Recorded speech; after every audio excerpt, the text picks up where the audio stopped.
नमस्कार, मैं हूं आपके साथ सोनिया चौहान। उत्तराखंड की खबरों में आप सभी का स्वागत है। सीधा लिए चलते हैं आपको देहरादून, जहां दुर्गा पूजा में सीएम पुष्कर सिंह धामी शामिल हुए हैं। देखिए,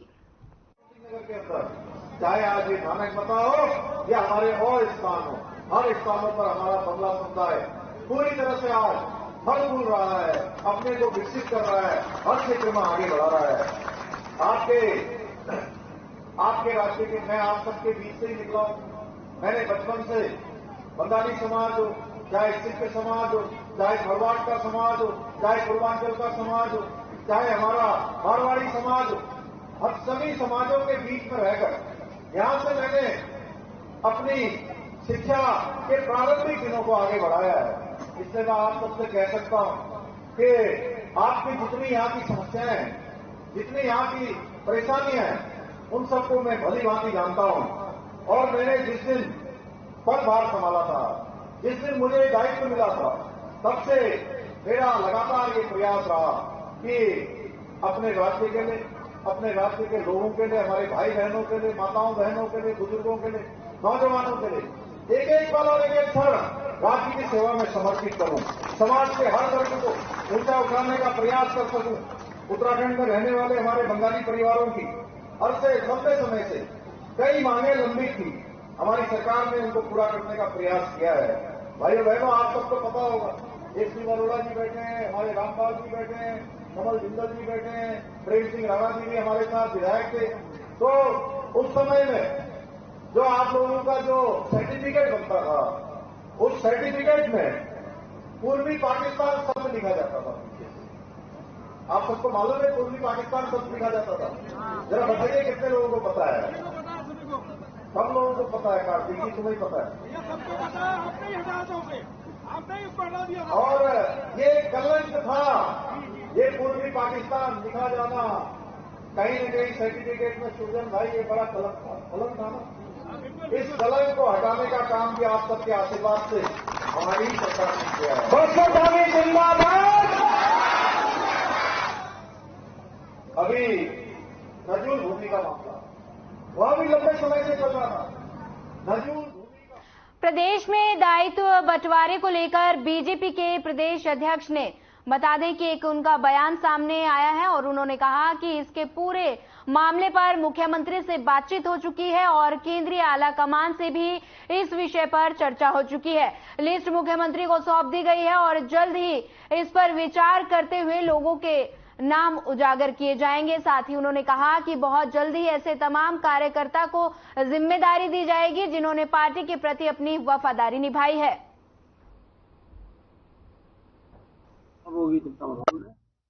देखिए, मुख्यमंत्री से बातचीत हो चुकी है। हमने जैसे कहा कि प्रांत प्रदेश ने अपनी सूची दे रखी है। माननीय मुख्यमंत्री के नेतृत्व वार्ता करने के बाद अब सूची निकालने में प्रारंभ कर दिया है और बहुत जल्दी ऐसे अनेकों कार्यकर्ताओं को दायित्व से नवाजा जाएगा और उसके लिए मुख्यमंत्री संकेत भी किए। अच्छे लोग समाज के हर वर्ग के हमारे साथ जुड़े। चुनाव से पहले कुछ और सेना मजबूत होगी हमारी, कब होगी चिंता मत करो। अच्छे लोग समाज के हर वर्ग के हमारे साथ जुड़े। चुनाव से पहले कुछ और सेना मजबूत होगी हमारी, कब होगी चिंता मत करो। अच्छे लोग समाज के हर वर्ग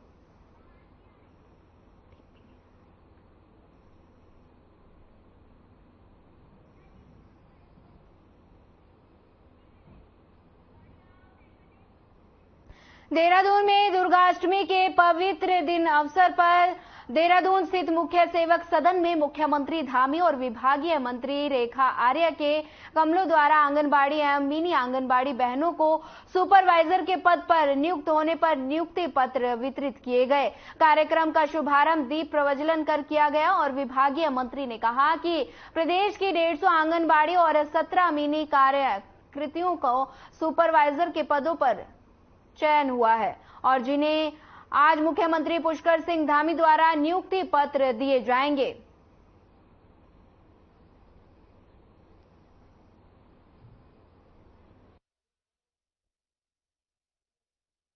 देखिए, आज बहुत ही ऐतिहासिक दिन है और इस ऐतिहासिक दिन की प्रतीक्षा हर आंगनबाड़ी बहन बड़े लंबे समय से कर रही थी और वाकई विभाग भी इस दिन का इंतजार कर रहा था कि हमारी विभाग की रीढ़ की हड्डी के रूप में मानी जाने वाली हमारी आंगनबाड़ी बहनों को कब वो अवसर मिलेगा जब वह मानदेय कर्मी से जो है वह नियमित कर्मी के रूप में परिवर्तित होंगी।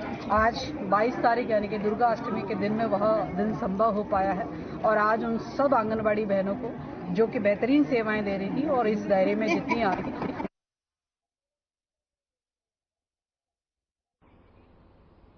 आने वाले लोकसभा चुनाव से पहले बीजेपी के प्रदेश अध्यक्ष महेंद्र भट्ट ने प्रदेश के कई इलाकों का दौरा किया। मीडिया से बातचीत करते हुए उन्होंने कहा कि जैसे ही लोकसभा चुनाव नजदीक आ रहा है वैसे ही अपने संगठन को मजबूत करने के लिए अपने अनेकों पालिका अध्यक्ष, जिला पंचायत सदस्य और अध्यक्षों के साथ लगातार मीटिंग हो रही है। इसके साथ ही तमाम लोगों के लिए बड़े सम्मेलन करने पर पार्टी विचार कर रही है और उन्होंने ये भी कहा कि एससी, एसटी और अल्पसंख्यक समुदाय से जितने भी आयोग और अध्यक्ष हैं उनसे बातचीत की जाएगी और जो भी सरकार की योजनाएं हैं वो उनके माध्यम से जनता तक पहुंचाई जाएगी।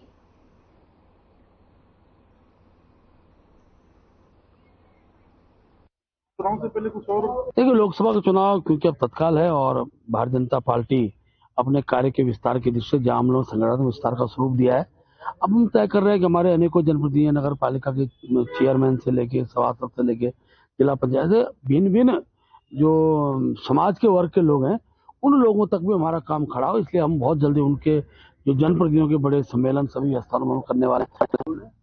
अच्छे लोग समाज के हर वर्ग के हमारे साथ जुड़े। चुनाव से पहले कुछ और सेना मजबूत होगी हमारी, सब होगी, चिंता मत करो। अच्छे लोग समाज के हर वर्ग के हमारे साथ जुड़े। चुनाव से पहले कुछ और सेना मजबूत होगी हमारी, सब होगी। अच्छे लोग समाज के हर वर्ग के हमारे साथ जुड़े। चुनाव से पहले कुछ और सेना मजबूत होगी हमारी, सब होगी।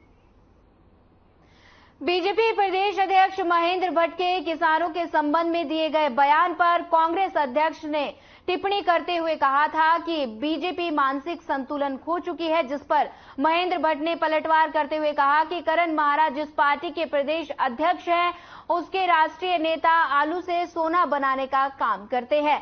इससे उनके मानसिक संतुलन का अंदाजा लगाया जा सकता है, जिस पर पार्टी के राष्ट्रीय नेताओं का मानसिक संतुलन जैसा होता है उसके प्रदेश अध्यक्ष का भी मानसिक संतुलन वैसा ही होगा। इसलिए हम कांग्रेस प्रदेश के अध्यक्ष के बयान पर कोई टिप्पणी नहीं करते, लेकिन अब उनके नेताओं का मानसिक संतुलन सुधरने भी लगा है, क्योंकि अब तो उनके राष्ट्रीय नेता ये तक कहने लगे हैं कि कांग्रेस शासित राज्य राजस्थान, छत्तीसगढ़ में से कांग्रेस हारने वाली है। भगवान उनका मानसिक संतुलन ऐसे ही बनाए रखे। बता दें कि करण महारा पर तंज कसा है। आपको बता दें कि बीजेपी में वार पलटवार का दौर लगातार जारी है। बीजेपी प्रदेश अध्यक्ष महेंद्र भट्ट के किसानों के संबंध में दिए गए बयान पर कांग्रेस अध्यक्ष ने टिप्पणी करते हुए कहा था कि बीजेपी मानसिक संतुलन खो चुकी है, जिस पर महेंद्र भट्ट ने पलटवार करते हुए कहा कि करण महाराज जिस पार्टी के प्रदेश अध्यक्ष हैं उसके राष्ट्रीय नेता आलू से सोना बनाने का काम करते हैं।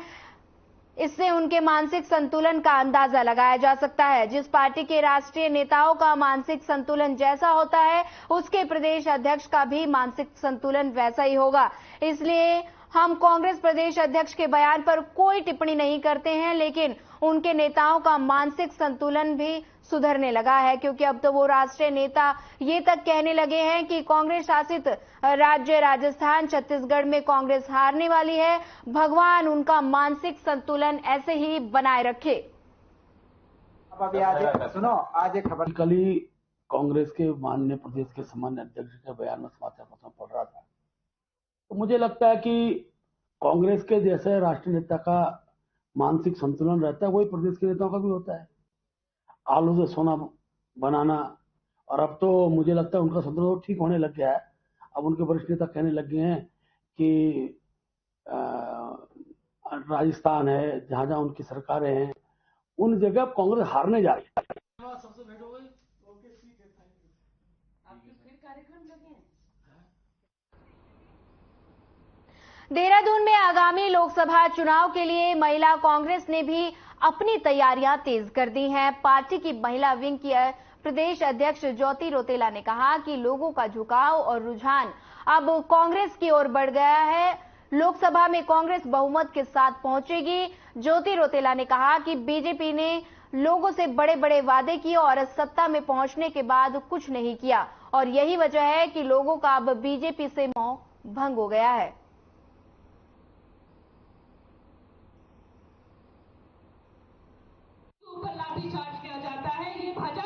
देखिए, लोकसभा चुनाव हैं जो 2024 में, जो पब्लिक परसेप्शन बना है कांग्रेस पार्टी के प्रति कि अब उनको लग रहा है कि एक अकेली पार्टी कांग्रेस है जो उनके चुनाव, उनके हितों की बात कर सकती है।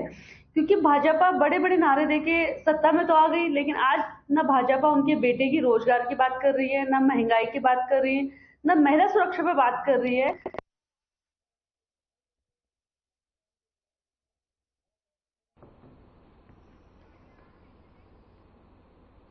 उधम सिंह नगर के बाजपुर सरकारी अस्पताल का विवाद सुलझने का नाम नहीं ले रहा। अब डॉक्टरों के सबसे बड़े संगठन IMA ने मामले में दस्तक दे दी है। मामले में सरकारी अस्पताल की महिला डॉक्टर मधु माथुर पर आरोप लगाए गए हैं। तमाम आरोप लगाए गए हैं। IMA की जांच की टीम ने सिरे से खारिज कर दिया है, उनका खंडन कर दिया गया है। तो वहीं प्रकरण पर प्रांतीय चिकित्सा स्वास्थ्य सेवा संघ उत्तराखंड ने भी शीर्ष चिकित्सा अधिकारियों से मामले को लेकर विभागीय कर्मियों ने महिला डॉक्टर का उत्पीड़न किए जाने की उच्च स्तरीय जांच करने की मांग की है। मामला लगातार तूल पकड़ता नजर आ रहा है।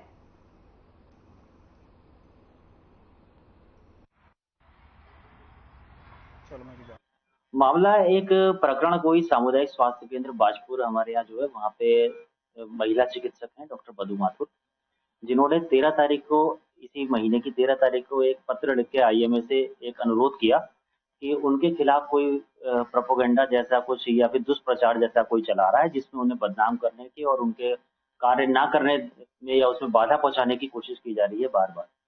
तो किसी एक मामले को लेके उनको ज्यादा परेशान किया जा रहा है। उस मामले इसमें मैं बस इतना कहना चाहूंगी कि तथाकथित कुछ लोग के द्वारा लगातार मेरी छवि को धूमिल किया जा रहा है और मेरे 28 साल के निरंतर ईमानदारी और सत्यनिष्ठा से किए गए कार्य पर सवाल उठाए जा रहे हैं, जिसके लिए मेरे द्वारा शासन में लेटर लिख के इसकी निष्पक्ष जांच की मांग की गई है। शिकायती पत्र जो है वो प्राप्त हुए, उनके माध्यम से भी मुझे इस तरह की चीजें संज्ञान में आ रही हैं कि कुछ वहाँ पे जो डॉक्टर साहब हैं गायनेकोलॉजिस्ट, उनके द्वारा कुछ व्यवहार उनका ठीक नहीं है, कुछ अभद्र व्यवहार किया जाता है और इस तरह की शिकायतें मेरे संज्ञान में आई। तो मेरे द्वारा बात की गई, डॉक्टर साहब से बात की गई, जो CMS हैं वहाँ पे डॉक्टर पंकज माथुर, उनसे बात की गई और जो प्रकरण आया था कि एक रिपोर्ट आने से पहले ही ये बता दिया गया था कि किसी प्रेग्नेंट लेडी को भी बच्चा उसका मर गया।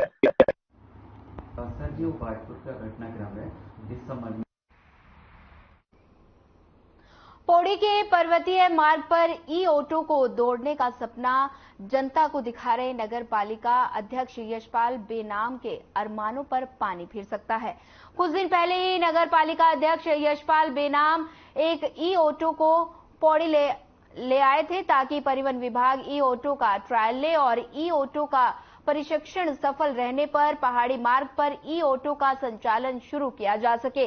लेकिन उत्तराखंड परिवहन विभाग के संयुक्त आयुक्त ने पत्र जारी कर बताया कि पहाड़ी इलाकों को छोड़कर ही ऑटो का पंजीयन किया जाएगा। और वहीं RTO पौड़ी द्वारिका प्रसाद ने भी बताया कि नगर पालिका ने जिस ऑटो का ट्रायल लिया है वो ऑटो परिवहन विभाग के मुख्यालय से स्वीकृत नहीं है, लिहाजा ऑटो का परिवहन विभाग तभी ट्रायल लेगा जब ऑटो का ये अनुमति पर्वतीय मार्गों पर मिलेगी।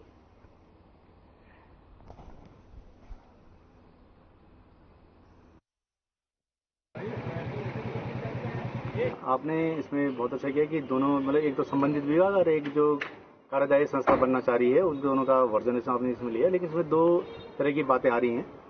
नगर पालिका का एक हम स्वागत करेंगे उनका अध्यक्ष जी का कि उनके द्वारा एक पहल की गई है कि यात्रियों की सुविधा के लिए एक छोटे छोटे जो पॉकेट ये आप चलाना चाह रहे हैं ई-रिक्शा वाला, वो बहुत अच्छा है। लेकिन जैसे द्वारिका प्रसाद जी का कहना है कि इसमें शायद उनको अभी मुख्यालय से इसमें कोई इनको डायरेक्शन नहीं मिली। पौड़ी नगर पालिका ने पौड़ी शहर के अंतर्गत ई ऑटो के लिए परिवहन विभाग को और पुलिस विभाग को और जिला प्रशासन को सूचित किया और सभी लोगों ने ट्रायल किया है। ये ट्रायल केवल जो है यहाँ पर पौड़ी शहर के लिए किया गया है, और लेकिन जिस ई ऑटो को यहाँ पर ट्रायल किया गया, ई ऑटो, पहले मैं ये क्लियर करना चाहूंगा कि कई लोगों के दिमाग में ये बात है कि श्रीनगर में ये फेल हुआ था। वो ई रिक्शा था, 2 साल पहले की तकनीक अलग थी। ये ई ऑटो है, और जिसका हमारे द्वारा भी पूर्व में अभी कुछ दिन पहले और बाद में जो है एक समिति बनी थी, जिसमें हमारे अधिशासी अधिकारी जी हो गए, इंस्पेक्टर थाना कोतवाल हो गए, आरटीओ के प्रतिनिधि के रूप में आरआई हो गए।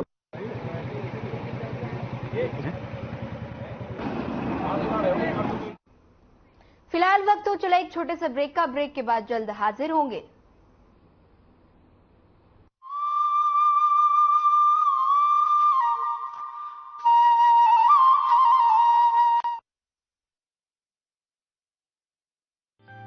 फेस्टिवल्स का मौसम आ गया है और आपको करनी है ढेर सारी शॉपिंग।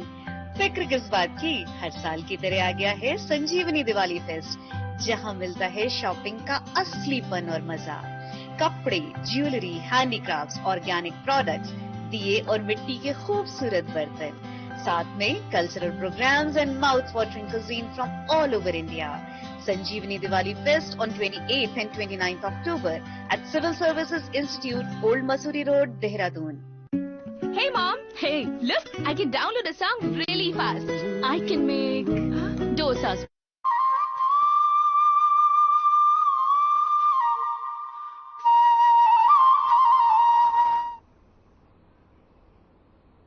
ब्रेक के बाद आप सभी का एक बार फिर स्वागत है। रुक करते हैं खबरों की ओर। राजधानी देहरादून में बहुत से ऐसे कमर्शियल वाहन हैं जो नंबर प्लेट लगाने के मानकों की अनदेखी कर रहे हैं। ऐसे वाहन स्वामियों के खिलाफ आरटीओ की ओर से कार्रवाई की जा रही है। देहरादून के आरटीओ सुनील शर्मा ने इसको लेकर कहा कि जो भी कमर्शियल वाहन है, चाहे वो प्राइवेट सेक्टर में चल रहे हैं या फिर उनको सरकारी विभागों में लगाया गया है, सभी जगह नियमों के अनुसार उन्हें पीली प्लेट लगानी जरूरी है। अगर कोई वाहन स्वामी इसकी अनदेखी करता है तो उसके खिलाफ कार्रवाई की जाएगी।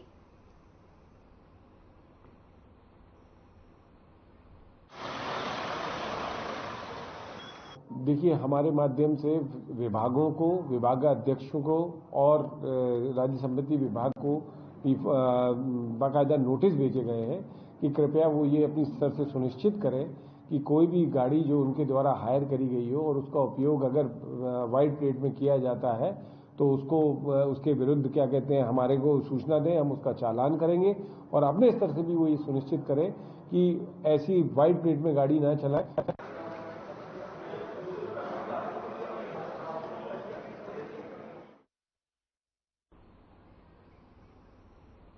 रुद्रपुर और आसपास के क्षेत्र में आरके देवी ग्रामीण भारत गैस को निलंबित किए जाने के बाद अब भारत पेट्रोलियम कॉर्पोरेशन लिमिटेड ने चंद्रा भारत गैस एजेंसी, रुद्रपुर आवास विकास और हीवा भारत गैस ग्रामीण वितरक संलग्न कर दिया था। इसके बाद उपभोक्ताओं के रजिस्टर्ड मोबाइल नंबर पर एसएमएस से गैस एजेंसी का मोबाइल नंबर और पता उपलब्ध कराया था। इस संबंध में बीपीसीएल रुद्रपुर के मैनेजर सेल्स सुदीप्तो मजूमदार ने बताया कि उपभोक्ताओं को किसी भी परेशानी का सामना ना करना पड़ा, इसके लिए पूरा ध्यान रखा गया है। उन्होंने बताया कि चंद्रा भारत गैस एजेंसी रुद्रपुर की 3 बड़ी गाड़ियां और हीवा भारत गैस ग्रामीण वितरक लालपुर और 3 बड़ी गाड़ियां क्षेत्रों में होम डिलीवरी गुणवत्ता जांच कर सरकारी अधिकृत मूल्य गैस की डिलीवरी सुनिश्चित कर रही हैं। क्षेत्र में किसी भी प्रकार की गैस की कोई किल्लत नहीं है और उपभोक्ता चंद्रा भारत गैस एजेंसी रुद्रपुर और हीवा भारत गैस ग्रामीण वितरक लालपुर की सेवाओं से संतुष्ट है।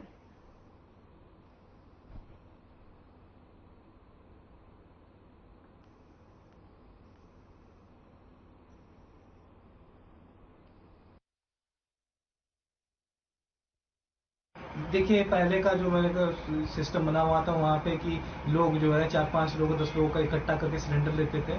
इसका एक ही उपाय है कि आप लोग बुकिंग करिए। रजिस्टर्ड मोबाइल नंबर से आप बुक करेंगे तो ग्राहक बुक करेगा तो ग्राहक को एजेंसी वाला खुद फोन करके डिलीवरी मैन के माध्यम से गैस उपलब्ध करवा देगा। तो फिर आपको किसी के लिए इंतजार करना नहीं पड़ेगा या किसी के माध्यम से गैस लेने की जरूरत नहीं पड़ेगी। तो आप सभी से यही दरख्वास्त है, जो हमारा IVRS नंबर है 77 150 12 345 पे आप बुकिंग करिए। एवं एक मिस्ड कॉल बुकिंग फैसिलिटी है जो है 77 109 5/5, इस पे आप मिस्ड कॉल से बुकिंग कर दीजिए।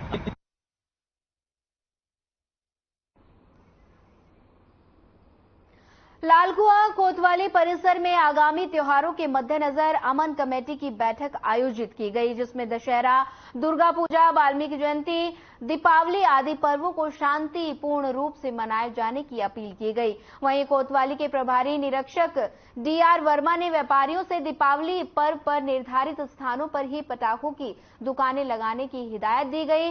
इसके साथ ही सभी व्यापारियों से CCTV कैमरे लगाने की अपील की गई, जिससे चोरी की वारदातों पर अंकुश लगाया जा सके। इसके साथ ही जुआरियों को सख्त चेतावनी देते हुए जुआ सट्टेबाजी खेलने पर कठोर कार्रवाई किए जाने की भी हिदायत दी गई।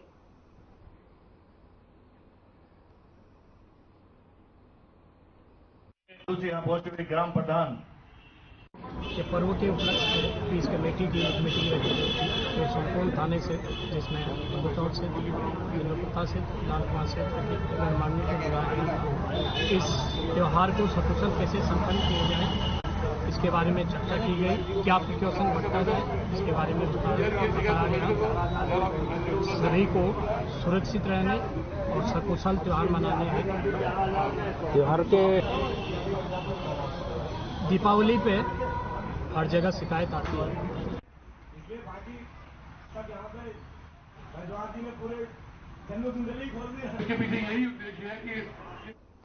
अगली खबर जसपुर से है, जहां नगर में हर साल की तरह इस साल भी आकर्षण झांकियों के साथ माता कलकल काली मंदिर से नगर के GGIC सुभाष चौक कोतवाली रोड में बाजार ठाकुर मंदिर होली चौक से सरकारी अस्पताल होते हुए माता काली मंदिर पर समापन किया गया, जिसमें पुलिस प्रशासन की भारी सुरक्षा व्यवस्था देखने को मिली।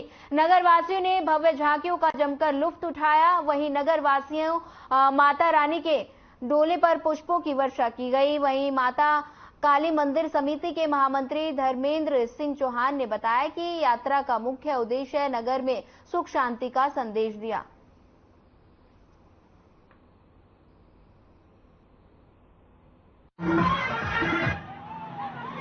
माता रानी का डोला विगत वर्षों की भांति हर साल निकाला जाता है, जिसमें हवन, सुख शांति, समृद्धि देश की और साथ साथ हमारी जनता की के लिए सुख शांति के लिए निकाला जाता है, जिसमें माता रानी का डोला काली मंदिर से होते हुए कोतवाली रोड होते हुए यानी ठाकुर मंदिर मेन बाजार होते हुए काली मंदिर पर ही पूर्ण किया जाता है। काली माता मंदिर से शुरू हुआ था और कोतवाली के सामने रोड पे होता हुआ ये ठाकुर मंदिर पे पहुंचा। उसके बाद हमारे चौक बाजार में पहुंचा, फिर इधर सक्को वाली मस्जिद के सामने को निकल के अस्पताल के सामने को निकलकर और फिर यहीं पे समापन हुआ।